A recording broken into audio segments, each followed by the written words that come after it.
নমস্কার, শিব ও শক্তি অ্যাস্ট্রো চ্যানেলে সকলকে স্বাগত জানাই। আশা করি সকলে আপনারা ভালো আছেন, ভালো থাকুন, সুস্থ থাকুন। আমি আপনাদেরকে কথা দিয়েছিলাম যে গ্রহের প্রত্যেকটা গোচরের সঙ্গে সঙ্গে আমি আসব আপনাদের কাছে, যাতে আপনারা সঠিক সময় সঠিক ডিসিশনটা নিতে পারেন। সুতরাং মাসিক রাশিফলের আলোচনার পরও আবার আমি একই মাসে এসে উপস্থিত হয়েছি। তার কারণ হচ্ছে আগামী 16 তারিখ থেকে বেশ কিছু গ্রহের গোচর আমরা লক্ষ্য করব। শুরুতেই আমরা লক্ষ্য করব 16 তারিখে রবির গোচর, যে রবি কিন্তু সিংহে গোচর করবেন এবং সেখানে কিন্তু স্বক্ষেত্রস্থ হবেন রবি, যার ফলে কিন্তু কর্কট রাশি এবং লগ্নের জাতক জাতিকাদের আমরা লক্ষ্য করব যে যারা মূলত আর্থিক দিক থেকে একটা চাপের মধ্যে ছিলেন, এদের ক্ষেত্রে কিন্তু সেই চাপ অনেকটা হ্রাস পাবে। সেই সঙ্গে আমরা দেখব যে শারীরিক অসুস্থতার কারণে যারা দুশ্চিন্তার মধ্যে ছিলেন, এদের ক্ষেত্রে দেখব একটা ভালো ট্রিটমেন্ট মূলত এই সময়ে পেতে, যার ফলে কিন্তু একটা সুস্থতার জায়গা তৈরি হবে এই সময়ে। সেই সঙ্গে দেখব যে কুটুম্বকুলের মধ্যে নিজেদের গ্রহণযোগ্যতা বৃদ্ধি পেতে, নিজেদের আত্মবিশ্বাস সেইটা কিন্তু এবারে অনেকাংশে বাড়বে কর্কট রাশি এবং লগ্নের জাতক জাতিকাদের। সেই সঙ্গে আমরা দেখব যে 22 তারিখে অর্থাৎ 22শে আগস্ট তারিখে বুধ কিন্তু গোচর করবেন বক্র গতি নিয়ে কর্কটে, যার ফলে কিন্তু ব্যয় কিছুটা হলেও বৃদ্ধি পাবে এই সময়ে। যদিও এই সময়ে কিন্তু যারা সোশ্যাল মিডিয়ার মধ্যে আছেন, এদের কিন্তু জনপ্রিয়তা অবশ্যই অবশ্যই বৃদ্ধি পাবেই পাবে। সেই সঙ্গে আমরা দেখব যে 25 তারিখে শুক্রদেব গোচর করবেন মূলত কন্যায়, এবং সেখানে শুক্রদেব কিন্তু নিচস্থ হবেন এবং সেই সঙ্গে কেতুর সঙ্গে একটা যুতি সেইটা কিন্তু আমরা লক্ষ্য করব, যার ফলে কিন্তু একটা গুপ্ত শত্রুতা প্রতিবেশীদের মধ্য থেকে সেইটা উঠে আসতে দেখব আমরা। সেই সঙ্গে যারা গৃহ জমি অথবা ফ্ল্যাট ক্রয় করবেন ভাবছেন, এদের ক্ষেত্রে কিন্তু 25 তারিখের মধ্যের সময়টা যথেষ্ট শুভ। এরপরে কিন্তু মূলত বাড়ি জমি বা যারা ফ্ল্যাট ক্রয় করতে চাইছেন, এদের ক্ষেত্রে কিন্তু ভীষণ সাবধানে এগোতে হবে। তার কারণ হচ্ছে কোনো না কোনো ডিসপুট যেটা কিন্তু পরবর্তীকালে বেরিয়ে আসতে লক্ষ্য করব আমরা। যাই হোক, শুরু করছি বিস্তারিত আলোচনা। শুরুতেই সকলকে অনুরোধ করব অবশ্যই আপনারা চ্যানেলটিকে সাবস্ক্রাইব করে নেবেন। দেখুন, গ্রহের গোচর সেটা স্বল্প সময়ের জন্যই হোক বা দীর্ঘ সময়ের জন্যই হোক, গ্রহের গোচরের একটা ইম্প্যাক্ট কিন্তু আমাদের জীবনে ভীষণভাবে পড়ে। যে কোনো সিদ্ধান্ত নেওয়ার পূর্বে কিন্তু গ্রহের গোচর বিশ্লেষণ ভীষণ ভীষণ জরুরি। না হলে কিন্তু আমাদের জীবনের সমস্যা একটার পর একটা আসতেই থাকে, এবং সেই সময়ে কিন্তু আমাদের মূলত প্রয়োজন পড়ে অ্যাস্ট্রোলজার বন্ধুদের প্রতিকারের জন্য। সেই জন্যই আমি বলবো যে সব থেকে বড় প্রতিকার হচ্ছে, সেটা হলো গ্রহের গোচর অনুযায়ী সিদ্ধান্তগুলোকে নেওয়া।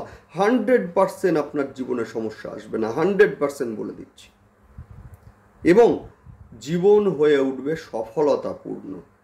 সুতরাং অবশ্যই আপনারা চ্যানেলটিকে সাবস্ক্রাইব করে নেবেন, যাতে গ্রহের প্রতিটা গোচরের সঙ্গে সঙ্গে ভিডিওর নোটিফিকেশান খুব সহজে আপনার কাছে পৌঁছে যায়।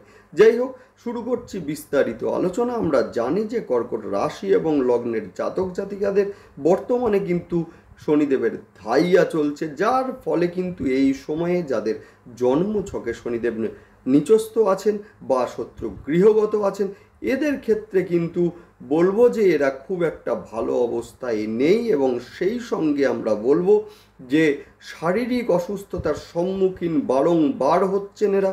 সেই সঙ্গে শনিদেবের তৃতীয় দৃষ্টি পড়ছে মেষের ঘরে, যার ফলে কিন্তু কর্মক্ষেত্রে একটা চাপ বৃদ্ধি। আবার অনেকে কর্ম হারিয়েছেন এই সময়ে, কর্মপ্রাপ্তির ক্ষেত্রে একটা বাধা আসছে বারংবার। একইভাবে শনিদেবের সপ্তম দৃষ্টি পড়ছে আপনাদের দ্বিতীয় স্থানের ওপরে, যার ফলে কিন্তু আর্থিক জায়গাটা কোথাও না কোথাও গিয়ে কিন্তু মূলত স্টপ হয়ে গিয়েছে, থেমে গিয়েছে।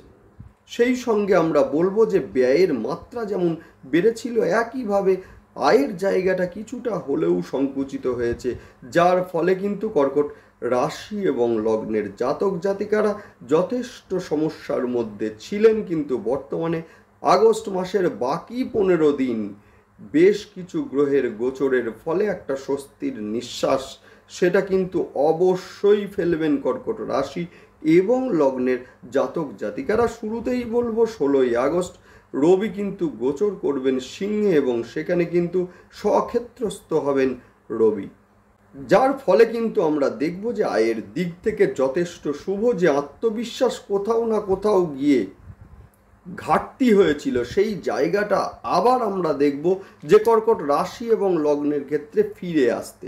সেই সঙ্গে আমরা বলবো যে মূলত কুটুম্বকুলের মধ্যে একটা গ্রহণযোগ্যতা সেইটা বৃদ্ধি পেতে লক্ষ্য করব। শারীরিক দিক থেকে যে সমস্ত কর্কট রাশির জাতক জাতিকারা অসুস্থ ছিলেন, রোগ ধরা পড়ছিল না বা রোগের মূলত ভুল একটা ট্রিটমেন্ট হচ্ছিল, এবার আমরা দেখব একটা প্রপার ট্রিটমেন্ট এবং যার ফলে সুস্থতা দ্রুত আসতে কর্কট রাশি এবং লগ্নের জাতক জাতিকাদের।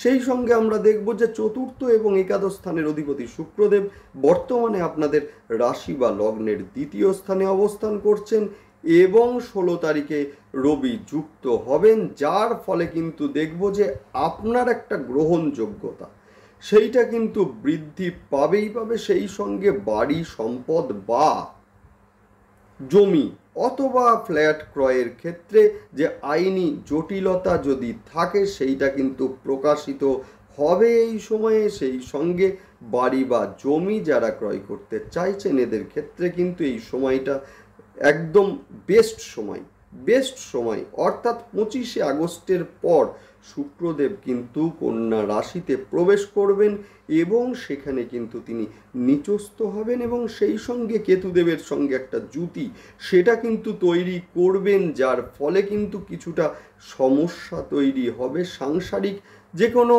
সমস্যা, পুরাতন সমস্যা সেইটা নতুনভাবে ফিরে আসতে লক্ষ্য করব আমরা মূলত এই সময়ে। সেই সঙ্গে আমরা লক্ষ্য করব যে ভাই বা বোন বা ভাতৃস্থানীয় কারোর শরীর নিয়ে একটা দুশ্চিন্তা সেটা কিন্তু বৃদ্ধি পাবে অথবা তাদের সঙ্গে একটা মতবিরোধ সেইটাও কিন্তু লক্ষ্য করা যাবে। প্রতিবেশীদের দ্বারা গুপ্ত শত্রুতার শিকার হতে লক্ষ্য করা যাবে মূলত এই সময়ে কর্কট রাশি এবং লগ্নের জাতক জাতিকাদের। যদিও এই সময়ে হঠাৎ করে রেগে যাওয়ার একটা প্রবণতা সেইটা কিন্তু বাড়বে, সেই কারণে বলবো ধৈর্য ধরুন। একাদশ স্থান থেকে বৃহস্পতির দৃষ্টি কিন্তু অচিরেই সেই সমস্যার সমাধান অটোমেটিকলি করবে এবং সেই কারণে বলবো ধৈর্য ধরুন। বুধ মূলত 5 তারিখে অর্থাৎ 5ই আগস্ট তারিখে বকরি হয়েছেন, 22 তারিখে বক্র গতি নিয়ে তিনি প্রবেশ করবেন আপনাদের রাশি বা লগ্নের ওপরে, যার ফলে কিন্তু কিছুটা ভুল সিদ্ধান্ত নেওয়ার একটা প্রবণতা বৃদ্ধি পাবে। হঠকারী সিদ্ধান্ত নিতে গিয়ে কিছু ভুল সিদ্ধান্ত নিয়ে ফেলবেন। আপনার কাছের কিছু মানুষের দ্বারা মিসগাইডেড হওয়ার একটা প্রবণতা সেইটা কিন্তু লক্ষ্য করব মূলত এই সময়ে। প্রেমের ক্ষেত্রে এই সময় যথেষ্ট শুভ, সেই সঙ্গে পুরাতন প্রেম এই সময়ে ফিরে আসতে লক্ষ্য করব আমরা। একইভাবে 25 তারিখের পরে প্রেমের মধ্যে কিছুটা সন্দেহের বাতাবরণ সৃষ্টি বা প্রেমের ক্ষেত্রে তৃতীয় কোনো ব্যক্তির আগমন সেইটাও কিন্তু আমরা লক্ষ্য করব, যার ফলে নিজেদের মধ্যে একটা ডিস্টেন্স বৃদ্ধি সেইটাও কিন্তু লক্ষ্য করা যাবে মূলত এই সময়ে। মূলত 25 তারিখের পরে কন্যা সন্তানের শরীর নিয়ে কিছুটা অসুস্থতা সেইটা কিন্তু লক্ষ্য করা যাবে। বিশেষভাবে স্কিনের সমস্যা, স্কিনে র্যাশ বেরোনো এমন সমস্যাও কিন্তু লক্ষ্য করা যাবে। সেই সঙ্গে হঠাৎ করে ঠান্ডা লেগে যাওয়া, চেস্টে ইনফেকশন ইত্যাদি মূলত এই সময়ে লক্ষ্য করা যাবে। যাদের সন্তান গর্ভে রয়েছেন অলরেডি এদের ক্ষেত্রে বলবো বিশেষ সচেতনতা অবলম্বন আপনারা করুন, যথেষ্ট ভালো হবে। বিশেষ করে সিঁড়ি দিয়ে ওঠা নামার সময়ে বা হাঁটা চলার সময়ে সেইটা কিন্তু একটু খেয়াল রাখবেন এই সময়ে কিন্তু স্লিপ খেয়ে পড়ে যাওয়ার একটা সম্ভাবনা সেটা কিন্তু আছে। সেই সঙ্গে সন্তানের উচ্চশিক্ষার ক্ষেত্রে এই সময়ে ভীষণ ভীষণ শুভ। বিশেষ করে যারা ইঞ্জিনিয়ারিং বা সায়েন্স রিলেটেড পড়াশোনার সঙ্গে যুক্ত বা রিসার্চের কাজের সঙ্গে যুক্ত, মূলত এদের ক্ষেত্রে ভীষণ ভালো সময় এটা। নেক্সট আলোচনা করব নাক্ষত্রিক বিশ্লেষণ নিয়ে। শুরুতেই বলবো পুনর্বসু নক্ষত্রের জাতক জাতিকাদের উচ্চশিক্ষার ক্ষেত্রে এই সময় যথেষ্ট শুভ। যারা গবেষণাধর্মী কাজের জন্য বিদেশে যেতে চাইছেন এদের ক্ষেত্রে এই সময় যথেষ্ট শুভ। জল থেকে কিছুটা সাবধান হতে হবে। মূলত পেটের সমস্যা, কোমর, হাঁটু, অস্থিজনিত সমস্যা বৃদ্ধি পাওয়ার একটা সম্ভাবনা এই সময় আছে। আর্থিক দিক কিন্তু যথেষ্ট শুভ। নেক্সট আলোচনা করব মূলত পুষ্যা নক্ষত্রের জাতক জাতিকাদের ধাইয়ার প্রভাব কিছুটা কমতে লক্ষ্য করা যাবে। শরীর যাদের অসুস্থ ছিল এদের ক্ষেত্রে একটা বেটার ট্রিটমেন্ট সেটা কিন্তু আমরা লক্ষ্য করব। পিতার সঙ্গে মতবিরোধ সেইটা কিন্তু এই সময়ে লক্ষ্য করা যাবে। সাংসারিক যে কোনো ঝামেলার মধ্যে জড়িয়ে পড়তে পারেন মূলত পুষ্যা নক্ষত্রের জাতক জাতিকারা।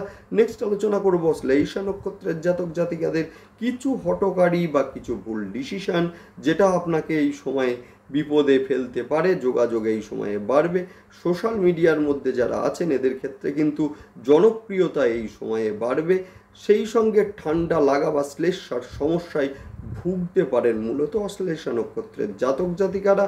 সেই সঙ্গে কর্মের কারণে বিদেশ যাত্রার যোগ সেটা কিন্তু প্রমিনেন্ট হচ্ছে এই সময়। নেক্সট আলোচনা করব মূলত কিছু প্রতিকার নিয়ে। শুরুতেই বলবো কর্কট রাশি এবং লগ্নের জাতক জাতিকাদের যাদের বর্তমানে শনিদেবের ধাইয়া চলছে এদের ক্ষেত্রে বলবো চন্দ্রকে যথেষ্ট পাওয়ারফুল হতেই হবে এই সময়ে। সুতরাং অবশ্যই দুধ দিয়ে প্রতি সোমবার এবং শনিবার আপনারা রুদ্রাভিষেক আপনারা করুন। শনিবারে রুদ্রাভিষেকের পরে কিছুটা কালো তিল মহাদেবকে অর্পণ করুন। দুর্দান্ত রেজাল্ট আপনারা অবশ্যই পাবেন। সেই সঙ্গে দিনে একবার হলেও মা দক্ষিণাকালীর ধ্যান মন্ত্র জপ করুন। দুর্দান্ত রেজাল্ট আপনারা অবশ্যই পাবেন।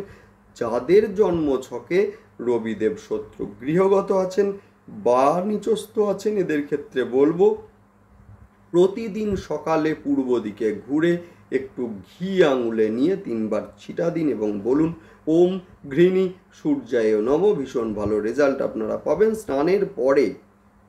স্নানের পরে আপনারা সূর্যার্ঘ্য দিন। দুর্দান্ত রেজাল্ট আপনারা পাবেন। সেই সঙ্গে বুধ যাদের বকরি আছেন সকালবেলায় খালি পায়ে একটু ঘাসের ওপরে হাঁটুন না, দুর্দান্ত রেজাল্ট পাবেন। এবং সেই সঙ্গে বাম দিকে সুরযুক্ত গণেশজির ছবি বা মূর্তি থাকলে সেখানে ফুলের সঙ্গে দূর্বা অর্পণ করুন। দুর্দান্ত রেজাল্ট পাবেন। শুক্রদেবের সুফল পাওয়ার জন্য আপনারা অন্তত ছেঁড়া বা নোংরা পোশাক মূলত পরিধান থেকে একটু দূরে থাকুন। সেই সঙ্গে বলবো একটু পারফিউম আপনারা ইউজ করুন, ভালো রেজাল্ট আপনারা পাবেন। প্রতি শুক্রবার মূলত 25 তারিখ থেকে 18 সেপ্টেম্বর পর্যন্ত প্রতি শুক্রবার 6 জন বাচ্চা মেয়েকে মিষ্টি জাতীয় দ্রব্য খেতে দিন। দারুণ রেজাল্ট আপনারা অবশ্যই পাবেন।